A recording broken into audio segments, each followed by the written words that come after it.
గత 4-5 నెలల క్రితము తెలంగాణ రాష్ట్రం ఖమ్మం జిల్లాలో స్వర్గీయ ఎన్టీ రామారావు గారికి సంబంధించిన ఒక విగ్రహ ఏర్పాటుకు సంబంధించి ఆయన విగ్రహాన్ని శ్రీకృష్ణుడి రూపంలో ఏర్పాటు చేస్తున్నారని తెలిసి గతంలో వివిధ హిందూ సంఘాలు కావచ్చు, శ్రీకృష్ణుడి భక్తులు కావచ్చు, యాదవ సంఘాలు కావచ్చు, పూర్తి స్థాయిలో వ్యతిరేకించి అదేవిధంగా తెలంగాణ హైకోర్టు నుండి ఈ విగ్రహ ఏర్పాటు చేస్తే మతపరమైన వివాదాలు తలెత్తుతాయని చెప్పి ఆ కార్యక్రమాన్ని నిలుపుదల చేయడం జరిగింది. అయితే అదే పరిస్థితి గత 2 రోజుల క్రితము ఆంధ్రప్రదేశ్ రాష్ట్రం గుంటూరు జిల్లా తక్కెళ్ళపాడు అనే ప్రాంతంలో కొంతమంది అధికార పార్టీకి సంబంధించిన వ్యక్తులు అదే మాదిరి శ్రీకృష్ణుడి రూపంలో ఉన్న ఎన్టీ రామారావు గారి విగ్రహావిష్కరణకి పూనుకోవడం జరిగింది. ఈ విషయం తెలిసిన వెంటనే రాష్ట్రంలో ఉన్న హిందూ సంఘాలు, యాదవ సంఘాలతో పాటు ప్రతి ఒక్కరూ కూడా ఈ విషయాన్ని ఖండించారు, వ్యతిరేకించారు. నేను నేరుగా ఆ గ్రామానికి వెళ్ళి అక్కడ నిర్వాహకులు ఎవరైతే ఉన్నారో వాళ్ళతో చర్చించి రామారావు గారి విగ్రహ ఏర్పాటుకు మేము వ్యతిరేకం కాదు, కానీ నటుడిని దేవుడి రూపంలో ప్రతిష్ఠిస్తే వివాదం అవుతుంది, ఇబ్బంది అవుతుంది అనే విషయాన్ని నచ్చజెప్పినప్పటికీ కూడా నిర్వాహకులు వినే పరిస్థితుల్లో లేనప్పుడు దీని మీద స్పష్టమైన ప్రకటన కూడా చేయడం జరిగింది. అయితే ఆ రోజు రాత్రి కొంతమంది తెలుగుదేశం పార్టీకి సంబంధించిన స్థానికులు కావచ్చు, అదేవిధంగా పోలీస్ అధికారులు నాకు ఫోన్ చేసి ఈ విగ్రహావిష్కరణ కార్యక్రమము వాయిదా వేస్తున్నాము, ఇందులో ఎటువంటి గొడవ లేదు, వివాదాస్పదం లేదనే విషయాన్ని తెలియజేశారు. తెలియజేసిన తర్వాత మళ్ళీ నిన్న ఉదయము 10 గంటలకు గుట్టు చప్పుడు కాకుండా స్థానిక తెలుగుదేశం పార్టీకి సంబంధించిన నాయకులు అక్కడ స్థానికులతో కలిసి విగ్రహాన్ని ఏర్పాటు చేసే కార్యక్రమం చేస్తే రాష్ట్ర వ్యాప్తంగా దీనిని ప్రతి ఒక్కరూ కూడా ఖండించడం జరిగింది. రాష్ట్ర వ్యాప్తంగా ఉన్న హిందూ సంఘాలు, యాదవ సంఘాలు, శ్రీకృష్ణుడి భక్తులందరూ కూడా ఈ అంశాన్ని వ్యతిరేకించడం జరిగింది. అయితే అటువంటి సినిమాలు ఆయన ముందు ఆలోచనతో తీయడం జరిగింది. అలాగే ఏదైనా మనం పూనుకోవాలి. ముందు మనం దేశం మనకేం చేసిందని కాదు, మనం దేశానికి ఏమి చేసాం అన్నది ముఖ్యం. సో అలాగా ఈ యొక్క మంచి ఇవన్నీ కూడా ఒకసారి మా కుటుంబ సభ్యులు అంటే మా ఇక్కడ గ్రామస్తులు అయితే మీ అందరితో కూడా ఈ సంతోషాలన్నీ పంచుకోవాలని ఇక్కడికి నిన్నదాకా నేను అఖండ డబ్బింగ్లో ఉన్నాను. హిందీ, తెలుగు ఎప్పుడో చెప్పేసాను. అది 5 రోజులు పట్టింది, 4 రోజులు అయిపోయింది. అంటే నేను చెప్పేది మన తెలంగాణ రాష్ట్రంలో కూడా వరదలు వచ్చినాయి. అక్కడ అటు కామారెడ్డి జిల్లా అయితేనేమి, జగిత్యాల జిల్లా అయితేనేమి వర్షం వల్ల, వరదల వల్ల ఎంతోమంది ప్రాణాలను పోగొట్టుకున్నారు. ఎంతో ఆస్తి నష్టం జరిగింది.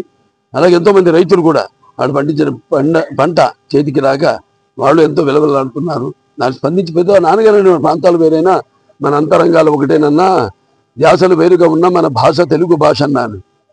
అలా ఇక్కడ కూడా నాన్నగారు ఎన్నో సాంఘిక సంక్షేమ కార్యక్రమాలు రాజకీయాల్లో రాకముందు మన నేషనల్ డిఫెన్స్ ఫండ్ అయితేనేమి, లేకపోతే రాయలసీమ నివారణం అయితేనేమి, లేకపోతే ఇటు దివిసి 30 అయితేనేమి, అప్పుడు జోలి పట్టుకుని జనంలోకి వెళ్ళి అడుక్కుని మిగతా ప్రాంతాల్లో అందరినీ కూడా సంఘటితపరిచి మనమంతా కలిసికట్టుగా ఉండాలి, ఎవరికైనా ఇబ్బంది వస్తే మనం వాళ్ళకు అండగా ఉండాలి అనే ఒక సంస్కారం ఇచ్చని మహానుభావుడు ఆయన. సో అలాగా ఎక్కడ ఎప్పుడు ఎవరికి తెలుగు వాళ్ళకి, మన వాళ్ళకి, ఏ 2 రాష్ట్రాల వాళ్ళకి ఎక్కడ ఉన్నా కూడా ఇంకా మన వాళ్ళకి ఎటువంటి సహాయ సహకారాలు కావాలన్నా కూడా అదంతా కూడా నేను అలవరుచుకుంది ఆయన నాన్నగారు ఇంతకుముందు చేసిన వాటి వల్ల. మరొకసారి నా అభిమానులు, ముఖ్యంగా నా విజయాలప్పుడే కాదు, నా అపజయాలప్పుడు, విజయాలప్పుడు ఎప్పుడు తోడుగా ఉంటారు, అపజయాలప్పుడే తోడుగా ఉన్న వాళ్ళు నిజమైన అభిమానులు. అంటే ఒక్కళ్ళని కాదు, నాకు అన్ని వర్గాల వాళ్ళైతేనేమి, అన్ని కులాల వాళ్ళైతేనేమి, అన్ని ప్రాంతాల వాళ్ళైతేనేమి, అందరూ కూడా నన్ను తనవాడుగా అభిమానిస్తున్నందుకు ఈ యొక్క ఏవైతే వచ్చిన పద్మభూషణ్ లేకపోతే ఈ బుక్ ఆఫ్ వరల్డ్ రికార్డ్స్, ఈ సినిమాకి ఏదైతే అత్యుత్తమ రీజనల్ పిక్చర్ తెలుగు భాషలో అత్యుత్తమ చిత్రంగా నెలకొండ బాబు, ఇవన్నీ కూడా ముందుగా మా తల్లిదండ్రులకి అంకితం చేస్తున్నాను. తర్వాత మా గ్రామస్తులకి, నా కుటుంబ సభ్యులకి, నా అభిమానులకి. వాళ్ళు లేకపోతే ఇవన్నీ నాకు కూర్చుండేవి కాదు. సో వాళ్ళందరూ కూడా నా కృతజ్ఞతలు చేసుకుంటూ, ఇంకా ముందు ముందు ఇది చెప్పాను ఇంతకుముందు, పదవులకి నేను అలంకారం ఏమో కానీ పదవులు నాకు ఇప్పుడు అలంకారం కాదని, ఇది నన్ను వెన్ను తట్టి ఇంకా మంచి సినిమాలు చేయమని, ఇంకా మంచి ఎటువంటి కార్యక్రమాలు ఎన్నో చేపట్టమని నన్ను ప్రోత్సహించడంగా భావించి, ఇక ముందు ముందు ఇంకా మీరు ఇచ్చిన ఈ ప్రతిసారి, ఇప్పుడు కాదు మొదటి నుంచి కూడా, నా మొదటి సినిమా తాతమ్మ కల్లోనే నేను నాకు ఉచ్చమైన నటుడిగా నాకు అవార్డు రావడం, సో అలా ఆ సినిమాలో ఏదో నాకు రాష్ట్రపతి అవార్డు వచ్చినట్టు చూపించడం, ఇవాళ ఆ తాతమ్మ కళ నిజం కావడం, అది నా పూర్వజన్మ సుకృతంగా భావించుకుంటూ, మరి భావస్వరాన్ని జన్మాంతర సౌహృదాన్ని, పోయిన జన్మలో కొంతమందితో పరిచయం ఉండడంతో ఈ జన్మలో ఒకళ్ళు దాన్ని పొందొచ్చు అంటారు, కానీ ఇన్ని వేల లక్షల కోట్ల మంది అభిమానుల్ని పొందడం అంటే అది ఏ జన్మల అనుబంధమో, ఏ రుణానుబంధమో, ఏ విడదీయలేని అనుబంధమో కదా నాకు అనిపిస్తూ ఉంటుంది. సో మరొకసారి అందరికీ మా ప్రజలందరికీ కూడా నా కృతజ్ఞతలు చేసుకుంటూ, పిల్లలు ఉన్నారు, యువతరానికి ప్రతినిధులు, నవతరానికి నాయకులు, భావితరాలు, భారతదేశం మహాశక్తి. ఇవాళ మనం చూస్తున్న ప్రపంచంతో ఎంతగానో కుదించుకుపోయింది. ఇన్స్టాగ్రామ్ వల్ల అయితేనేమి, వాట్సాప్ల వల్ల అయితేనేమి, ఫేస్బుక్ల వల్ల అయితేనేమి, ఈ సోషల్ మీడియా వల్ల అయితేనేమి, కానీ ఏదైనా మంచిగా వాడుకోండి, మంచి భవిష్యత్తు ఉంటుంది మీకు అని నేను మొన్నే చూసాం. మనం అది ఎవడో చాటింగ్ చేస్తూ దాంతో ఎటువంటి ప్రమాదానికి తనని చంపుకుని తనను చంపుకుని, అలా కాకుండా ఏదైనా అంత మంచిగా మనం వినియోగించుకోవాలి. అప్పుడే అఖండాలో నేను చెప్పినట్టు ప్రకృతి సహకరిస్తుంది. వాళ్ళ అఖండ రాబోతుంది రేపు, అంటే 25 కాదు, సినిమా డేట్ చెప్తాం, డిసెంబర్ మొదటి వారంలో వస్తుంది. ఎందుకంటే సినిమా ఎంత ఉందంటే పవన్ మన తమ్మనికి నాకు ఇచ్చిన టైం సరిపోదు. ఆ సినిమాకే సబ్బు పరులు పేలిపోయి, ఇప్పుడు ఈ సినిమా ఎలా ఉంటుందో ఆలోచించండి. దీనికి 150 ఎంత ఉంటుంది ఈ సినిమా, రెట్టింపు కాదు. సో అటువంటిది సినిమా బాగుండాలి, మంచి ఉద్దేశంతో సినిమా తీసాం. ఇవాళ అప్పుడు తీసాం, దాని గురించి చెప్పాను.